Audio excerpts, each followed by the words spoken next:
Hello friends, मेरा नाम सौरभ केशरी है और बहुत बहुत स्वागत है आप सभी का हमारे नए यूट्यूब चैनल जिसका नाम है power house of physical education concept. तो दोस्तों, अगर आपको मेरे नोट्स चाहिए तो बहुत सारे बच्चों को कन्फ्यूजन है। वो क्या करते हैं, वो सीधा कहते हैं सर पूरा नोट्स। अरे पूरा नोट्स कैसे दे दूं? मैं जो टॉपिक पढ़ा रहा हूं ना, मैं इसके ही नोट्स आपको दे सकता हूं, क्योंकि ये मैं टॉपिक पढ़ाई कंप्लीट करता हूं तो मैं आपको उसके नोट्स प्रोवाइड कर सकता हूं टेलीग्राम पर और आपको व्हाट्सएप ग्रुप पे, जहां मैं तैयारी का ग्रुप मैंने बनाया हुआ है। और अगर आप भी तैयारी वाले ग्रुप में जुड़ना चाहते हैं तो अपना मोबाइल नंबर से मेरे व्हाट्सएप पे हेलो मैसेज कर दीजिए और आपको वहां पे जोड़ लिया जाएगा। तो चलिए, लास्ट क्लास में हम लोग जो बात कर रहे थे वो बात कर रहे थे, आज जो हमारा सीज़न होगा वो होगा पार्ट 6। तो हम लोग जो बात कर रहे थे, सॉरी पार्ट 5 होगा। हम लोग जो बात कर रहे थे ना, वो बात किया था हमने लास्ट वाले लेक्चर में स्ट्रेंथ के बारे में पढ़ रहे थे और हमने टाइप्स ऑफ स्ट्रेंथ को पढ़ा। हमने देखा कि दो तरह के स्ट्रेंथ होते हैं, पहले स्टैटिक होते हैं, डायनेमिक होते हैं, और उसके बाद क्या होते हैं कि डायनेमिक के भी क्या होते हैं, डायनेमिक के भी आपके 3 पार्ट होते हैं, मैक्सिमल स्ट्रेंथ, एक्सप्लोजिव स्ट्रेंथ और स्ट्रेंथ इंड्योरेंस। तो चलिए आगे स्टार्ट करेंगे। आज हम लोग सीखेंगे मेथड्स ऑफ स्ट्रेंथ डेवलपमेंट। ठीक है, तो आज जो हम लोग देखेंगे, ये देखिए यहाँ पे आपके सामने जो आया हुआ है, तो यहाँ हम लोग पढ़ेंगे आज मेथड्स ऑफ स्ट्रेंथ डेवलपमेंट, या इसको हम लोग दूसरे टाइप में बोल सकते हैं types of muscles contraction during strength training. तो मैंने क्या है कि पिछले वाले जो लेक्चर्स है उनको मैंने इतने आसान तरीके से बताए हैं। मैंने स्ट्रेंथ को बताया कितने तरीके से, और एक डेफिनेशन मैंने स्ट्रेंथ का याद करा के आपको जो उसके टाइप्स हैं उन सबको कैसे डिफ्रेंशिएट किया जाता है और कैसे उनको क्लासिफाइड किया जाता है, इसको बहुत ही आसान भाषा में मैंने आपको बता दिया है। तो आज हम लोग स्टार्ट करेंगे मेथड्स फॉर डेवलपिंग स्ट्रेंथ या फिर types of muscles contraction, okay, in sport training. ठीक है, स्ट्रेंथ ट्रेनिंग में कैसे टाइप्स ऑफ मसल्स कॉन्ट्रैक्ट कैसे निकालते हैं उसको मैं बताने जा रहा हूं। तो सबसे पहले आप जानिए कि आज मैं आपको ये बताऊंगा कि आपने देखा होगा कि कोई बच्चा है, जब वह बहुत पतला दुबला होता है, ठीक है, लेकिन उसने देखा कि आपने देखा कि कुछ दिनों तक वो जिम में गया, 6-7 महीने बाद उसके बॉडी में स्ट्रेंथ यानी कि उसके बॉडी का स्ट्रक्चर चेंज होने लगा। तो आखिर ऐसा क्या होता है? ठीक है, और मैंने आपको एक बात ये भी बताया था कि जो स्ट्रेंथ होता है यानी जो ताकत होती है हमारे बॉडी के अंदर, वो हमारे मसल्स का प्रोडक्ट होता है। तो हमारे मसल्स की ताकत को बढ़ाने के लिए क्या होता है कि मसल्स को टास्क देते हैं।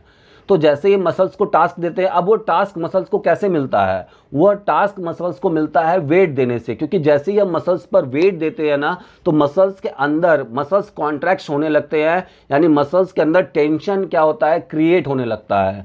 और जब मसल्स के अंदर टेंशन क्रिएट होने लगता है तो मसल्स की जो एबिलिटी होती है वो बढ़ने लगती है। वो एबिलिटी कैसे बढ़ती है? क्योंकि जो हमारे मसल्स के अंदर यानी स्केलेटल मसल्स के अंदर जो बना हुआ है उसमें 2 तरह के फाइबर्स पाए जाते हैं। पहला होता है स्लो ट्विच फाइबर्स और दूसरा होता है fast Twitch muscle fibres. Slow वाले को रेड मसल फाइबर्स कहते हैं और फास्ट वाले को वाइट मसल फाइबर्स कहते हैं। तो इनमें होता क्या है कि हर इंसान के अंदर स्केलेटल मसल्स के अंदर इन दोनों का रेशियो होता है। तो होता क्या है, जैसे ही मसल्स की कैपेसिटी को बढ़ाना है, क्योंकि मसल्स क्या है, स्ट्रेंथ का, मसल्स क्या है कि मसल्स हमारे स्ट्रेंथ का प्रोडक्ट है। ठीक है, यानी कि जो स्ट्रेंथ है वो मसल्स पे ही डिपेंड करती है। तो आपको स्ट्रेंथ बढ़ाना है तो मसल्स को बढ़ाना पड़ेगा। तो मसल्स को कैसे बढ़ाएंगे? देखिए, अब नंबर ऑफ मसल फाइबर्स नहीं बढ़ते हैं। बहुत सारे लोगों का दिक्कत ये है, वो समझते हैं कि स्ट्रेंथ देने से मतलब कि नंबर ऑफ मसल फाइबर्स बढ़ते हैं। नंबर ऑफ मसल फाइबर्स नहीं बढ़ती है, बढ़ती क्या है, thickness of muscle fibres. Muscle fibres जो होते हैं उनकी मोटाई जो होती है वो बढ़ने लगते हैं, फाइबर्स की मोटाई बढ़ने लगती है, जिससे कि आपके बॉडी की शेप जो होती है वो चेंज हो जाती है। तो बात समझ में आया? तो क्या करना होता है कि सिंपली आप अपने मसल्स को क्या करिए, वेट दीजिए। और वेट के कारण क्या होता है कि वो मसल्स जब वेट लेता है तो मसल्स के अंदर टेंशन क्रिएट हो जाता है। उस टेंशन को हम 3 फॉर्म में परफॉर्म करते हैं। ठीक है, तो सबसे पहले आप ये जानिए कि अगर आपको स्ट्रेंथ बढ़ाना होगा तो स्ट्रेंथ बढ़ाने के लिए क्या करना पड़ेगा, आपको मसल्स पर वेट देना पड़ेगा और आपके मसल्स में टेंशन क्रिएट करना पड़ेगा। अब उसी मसल्स को टेंशन में क्रिएट करके, मसल्स के फाइबर्स के अंदर टेंशन क्रिएट करके 3 फॉर्म होते हैं। मसल टेंशन क्रिएट करने के 3 फॉर्म होते हैं। सबसे पहला फॉर्म होता है आपका आइसोमेट्रिक स्ट्रेंथ। ठीक है, तो ये जो बहुत सारे बच्चों को ये गलत फहमी होती है ना, मैं इसको बताने की कोशिश करूँगा कि बहुत सारे बच्चों को आइसोटोनिक और आइसोकिनेटिक एक जैसा लगता है, तो आज इनका भी जो डाउट होगा वो क्लियर हो जाएगा। ठीक है, कैसे होगा आपको मैं बहुत अच्छे तरीके से बता दूंगा। तो ये बात समझ लीजिए कि स्ट्रेंथ को बढ़ाने के लिए आपको वेट देना ही पड़ेगा मसल्स पे, क्योंकि जब तक मसल फाइबर्स में टेंशन क्रिएट नहीं होगा, अब वही टेंशन 3 फॉर्म में क्रिएट होते हैं, उसी 3 फॉर्म को यहाँ अलग अलग नाम दिया गया है। तो सबसे पहला आइसोमेट्रिक, आइसोटोनिक और आइसोकिनेटिक। अब इसको समझते हैं कि ये है क्या। तो सबसे पहला तरीका जो होता है मसल्स को वेट देकर टेंशन क्रिएट करने का, इसमें बोला गया है कि आप मसल्स पे टेंशन दीजिए, मतलब मसल्स पे टेंशन दीजिए। तो मसल पे टेंशन कैसे आएगा? वेट के थ्रू आएगा। तो हमने वेट दिया, टेंशन दिया, लेकिन उस टेंशन में हमें किसी भी प्रकार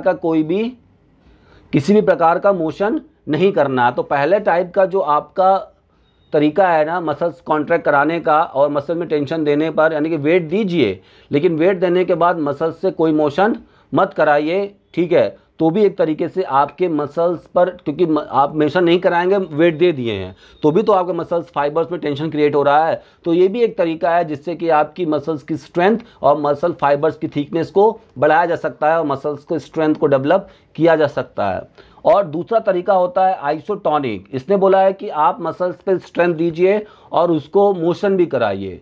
ठीक है, वो मोशन 2 प्रकार से कराइए आप, एक अपवर्ड मोशन, एक डाउनवर्ड मोशन, यानी कि एक एक्सटेंशन और एक फ्लेक्शन। तो इसके 2 बताया आपको, एक बताया कॉन्सेंट्रिक और इसेंट्रिक। बात समझ में आया? कॉन्सेंट्रिक और इसेंट्रिक, ये 2 मोशन के तरीके आपको बताए हैं। और एक जो लास्ट वाला है उसको हम लोग देखेंगे, वो क्या है, हम लोग इसको देखेंगे। तीसरा हमारा है आइसोकिनेटिक। आइसोकिनेटिक मोशन में क्या होता है, देखिए इसमें आपको मसल फाइबर्स पे यानी मसल्स पे वेट देना है, टेंशन भी क्रिएट करना है, लेकिन वो जो टेंशन रहेगा वो एक रिदम फॉर्म में रहेगा। ठीक, क्या रहेगा? रिदम फॉर्म में। उसमें मोशन भी होगा, लेकिन वो एक रिदम फॉर्म में, एक कॉन्टिन्यूअस प्रोसेस में होगा, जो कि स्टैंडर्ड जिम के मशीन होते हैं। अब आइसोटोनिक और आइसोकिनेटिक में डिफरेंस क्या है, थोड़ा सा इसको समझ लेते हैं। देखिए आइसोटोनिक में क्या होता है कि सिंपली ये बिना मशीन के भी हो सकता है। तो मान लीजिए आपको आर्म कर्लिंग करना है, आर्म कर्लिंग में आपने क्या किया कि 2 डंबल हाथ में ले लिया और आपने क्या किया कि एक बार ऐसे कर रहे हैं, एक बार ऐसे किया। तो इसमें क्या हो सकता है कि 10 रिपीटिशन आपको करने हैं, तो किसी रिपीटिशन में आपने आगे हाथ कर लिया, कभी कभी थक गए, मतलब 5-6 के बाद अगर थक गए तो आपने क्या किया कि ये पोजीशन जो हो गया आपका आगे से पीछे की तरफ चला गया। तो ये हो सकता है आपके आइसोटोनिक में। लेकिन आइसोकिनेटिक क्या होता है, जो कि पूरी तरीके से बेस्ड होता है मशीन पे। तो मशीन पे क्या होता है कि जो टेंशन होगा ना, वह जिस पार्ट में आप टेंशन देना चाहते हैं ना, वो जो रिपीटिशन 10 रिपीटिशन तक उसी पार्ट पे ही टेंशन, उसी पार्ट पे ही बना रहेगा, जिससे कि उसी पार्ट पे ही आपका टेंशन बना के उसी पर ही पूरा वेट डालेंगे और आपकी स्ट्रेंथ उसी पार्ट का ही, उसी फाइबर्स की थिकनेस ही डेवलप होगी। तो कहने का ये मतलब है। आई बात समझ में? आइए थोड़ा सा और डीप पे समझते हैं और अच्छे तरीके से समझने की कोशिश करते हैं। तो हम लोग सबसे पहले थोड़ा सा शॉर्टकट तरीका समझ लेते हैं। मैंने बताया कि ये कैसे आप कह सकते हैं कि ये टाइप्स ऑफ मसल्स कॉन्ट्रैक्शन है, क्योंकि मैंने बताया कि मसल्स को डेवलप करने के लिए उसको क्या है कि मसल्स को डेवलप करने के लिए टेंशन, यानी कि टेंशन देना बहुत ज़रूरी है, उसको वर्क देना बहुत ज़रूरी है। तो वो वर्क लोड हम कैसे दे सकते हैं? वेट के थ्रू दे सकते हैं, यानी कि वेट ट्रेनिंग के थ्रू दे सकते हैं। अब वो वेट को देकर हम उसके 3 नए फॉर्म बना सकते हैं। तो पहला हमारा तरीका देखिए, अब हम थोड़ा सा इस चार्ट को समझेंगे, बहुत इंपॉर्टेंट चार्ट है। अगर आप इसको समझ गए तो ये बात समझ लीजिए, कभी भी आपको आइसोमेट्रिक, आइसोटोनिक, आइसोकिनेटिक में कभी भी कोई प्रॉब्लम नहीं होगा। सिंपली बताना चाह रहा हूँ आपको। पहले बात करेंगे हम मीनिंग। तो पहले तीनों का मीनिंग समझेंगे कि क्या है, मतलब आइसोटोनिक, आइसोमेट्रिक ही क्यों रखा गया नाम इसका। तो मीनिंग में जो पहला वर्ड होता है आइसो, जिन्होंने बनाया इसको, तो आइसो मतलब होता है सेम और इक्वल, और मैट्रिक मतलब होता है लेंथ और साइज। तो यानी कि पहले वाले जो तरीका है उसमें हमने क्या किया कि मसल्स को टेंशन दिया है, लेकिन उसका लेंथ और साइज, मसल जिस पर हमने टेंशन दिया उसकी लेंथ और साइज में कोई चेंजेस नहीं होगा। एकदम लेंथ और साइज जो होगी मसल्स की टेंशन के साथ साथ एकदम सेम होगी, इधर भी बराबर है उधर भी। तो कहने का मतलब ये पहले वाले में था। आइए दूसरा समझ लेते हैं। दूसरा है मीनिंग, मतलब आइसो। तो आइसो मतलब आपने पढ़ा कि आइसो जो वर्ड है उसका मतलब होता है सेम और इक्वल।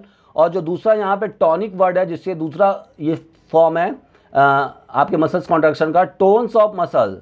तो मसल्स का टोन जो है वो सेम होगा। कैसे, यहाँ पे देखिए, वहाँ पे लेंथ और साइज सेम है और यहाँ पे टोन्स ऑफ मसल्स सेम होगा। जैसे एग्जांपल लेते हैं, इसके अब दो फॉर्म होते हैं, इसेंट्रिक और कॉन्सेंट्रिक। तो इसेंट्रिक कॉन्सेंट्रिक क्या होता है, पहले आपको समझा देता हूँ टोन्स ऑफ मसल्स क्या है।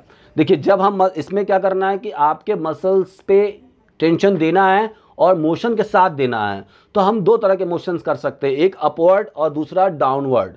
तो कॉन्सेंट्रिक यानी जब फ्लेक्शन करते हैं, तो देखिए जब हमने ऊपर की तरफ किया तो जो मसल्स का टेंशन है वो ऊपर की तरफ आ गया, ठीक है, और नीचे मसल्स रिलैक्स हो गया। बात समझ में आया? तो टोन्स ऑफ मसल्स क्या है, वो सेम होगा। तो जब नीचे जाएगा तो यहां मसल्स कॉन्ट्रैक्ट हुआ और ऊपर रिलैक्स हुआ, तो इसको कहते हैं इसेंट्रिक, ठीक है। ऊपर गया तो कॉन्सेंट्रिक।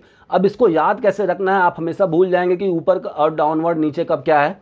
तो सिंपल तरीका समझ लीजिए, कॉन्सेंट्रिक यानी कम होना यानी कि जोड़ के बीच का, जब ये आपके ज्वाइंट्स के बीच का जब एंगल कम हो तो उसे क्या कहते हैं, कम होना, यानी कॉन्सेंट्रिक। तो यानी फ्लेक्शन मूवमेंट्स को हम कॉन्सेंट्रिक कहते हैं। और एक्सटेंशन यानी कि अगर आपको दूसरा समझना है तो एक्सटेंशन यानी कि एक्सटेंड करना यानी फैलाना, तो इसेंट्रिक। आया बात समझ में? इससे आप डिफ्रेंशिएट कर सकते हैं। और तीसरा हमारा जो टाइप है उसमें क्या होता है, आइसो मतलब सेम है और काइनेटिक का मतलब होता है मोशन और स्पीड, ठीक है। तो आइए और भी आगे जान लेते हैं, बहुत अच्छा आपको जानकारी मिलेगा इसमें। तो दूसरा है इंट्रोड्यूस्ड बाय हेटिंगर एंड, तो पहला वाला जो आइसोमेट्रिक था वो हेटिंगर एंड म्यूलर के द्वारा था, दूसरा जो आइसोटोनिक था वो दी लूने के द्वारा था, और तीसरा जो आइसोकिनेटिक एक्सरसाइज था वो जे पैरिन के द्वारा था। इसको याद करने का एक सिंपल फॉर्म है HDP, हेडिंगर, म्यूलर, दी लूने एंड पैरिन। हमने ऐसे याद किया है, आप जैसे याद कर सकते हो। आइए आगे और आपको बताते हैं कि इन्वेंशन कब हुआ था, इसको बनाया कब गया था। 1953 में बना था आपका आइसोमेट्रिक एक्सरसाइज, 1954 में आपका बना था आइसोटोनिक एक्सरसाइज, और 1968 में जे पैरिन ने आइसोकिनेटिक एक्सरसाइज बनाए थे। और जो जिम वाले जितने मशीन से स्ट्रेंथ को बढ़ाया जाता है वो आइसोकिनेटिक एक्सरसाइज ही होता है, ठीक है। तो हुआ क्या कि पहले लोगों ने किया कि नहीं, स्ट्रेंथ को बढ़ा सकता है कि मसल्स पे टास्क देगा, लेकिन मोशन मत कराइए। दूसरा क्या कि मसल्स पे टास्क दीजिए यानी टेंशन दीजिए, मोशन कराइए, मोशन दो प्रकार के कराइए। तीसरा वाला जो आया आइसोकिनेटिक, इसने बोला कि मसल्स पे टेंशन दीजिए, लेकिन उस टेंशन को आप एक मोशन और एक रिदम में करिए, कम से कम 10 रिपीटिशन से करिए, है ना। तो ये तरीका है। आइए नेक्स्ट समझते हैं चेंजेस इन मसल्स लेंथ। तो आइसोमेट्रिक में क्या होगा, देयर इज नो चेंज, कोई भी चेंजेस नहीं होगा। और नेक्स्ट बात करते हैं आइसोटोनिक में, muscle length change in 2 way, shorten and lengthen. जैसा कि मैंने बताया कि आइसोटोनिक में 2 तरह से होते हैं। अब देखिए आप ये भी बोलेंगे कि आइसोकिनेटिक में भी 2 तरह से होते हैं, ऊपर और नीचे जाना। मान लीजिए आप अगर मशीन पे कर रहे हैं आर्म कर्लिंग तो हो सकता है, बट उसमें आप रिदम में करेंगे। इसमें क्या हो रहा है कि आइसोटोनिक में क्या हो रहा है कि एक बार आपने ऊपर 5 सेट करने के मतलब 5 रिपीटेशन करने के बाद हाथ आपका नीचे गया, तो जैसे ही नीचे गया तो आपका जो प्रेशर हो रहा था ना, हो सकता है कि वो इस बाइसेप्स के थोड़ा सा नीचे की तरफ जो आपके मसल्स है वहाँ पर ज़्यादा प्रेशर टेंशन क्रिएट करके वहाँ के मसल फाइबर्स की थिकनेस बढ़ाने लगा। तो आइसोटोनिक में ये थोड़ा सा प्रॉब्लम आ रही थी, इसीलिए आइसोकिनेटिक को लाया गया है। और आइसोकिनेटिक को ने क्या किया कि एक ही जगह पर रिपीटिशंस के साथ और मोशन के साथ इफेक्ट डालने पर ज़्यादा काम किया, और सबसे ज़्यादा जो इफेक्टिव होता है वो आइसोकिनेटिक मसल्स कॉन्ट्रैक्शन सबसे जल्दी स्ट्रेंथ को डेवलप करता है। तो ये आपके थे। आइए आगे देख लेते हैं नेक्स्ट की तरफ और भी। और मूवमेंट्स टाइप, तो आइसोटोनिक के जो मूवमेंट टाइप होता है, तो पहला है हमारा, तो पहला मूवमेंट जो है आइसोमेट्रिक है पहला। तो आइसोमेट्रिक स्टैटिक होता है और ये होता है डायनेमिक, और आइसोटोनिक आपका डायनेमिक मूवमेंट कहलाता है। और जो तीसरा होता है आइसोकिनेटिक, वो डायनेमिक प्लस रिदमिक होता है, डायनेमिक भी होता है प्लस रिदम भी होता है उसके अंदर। आइए नेक्स्ट टाइप देख लेते हैं, मैंने ऊपर लिखा नहीं यहाँ पर, movement types and pressure over muscles. तो कौन सा जो एक्सरसाइज का टाइप है वो किस तरह का प्रेशर मसल्स पे क्रिएट करता है, किस तरह का टेंशन क्रिएट करता है। तो प्रेशर और प्लस स्टैटिक मूवमेंट, तो प्रेशर देता है लेकिन स्टैटिक मूवमेंट के साथ देता है। नेक्स्ट बात करेंगे, प्रेशर देता है वो डायनेमिक मूवमेंट के साथ देता है। और जो तीसरा हमारा है pressure plus dynamic plus continuous movement के साथ क्रिएट करता है।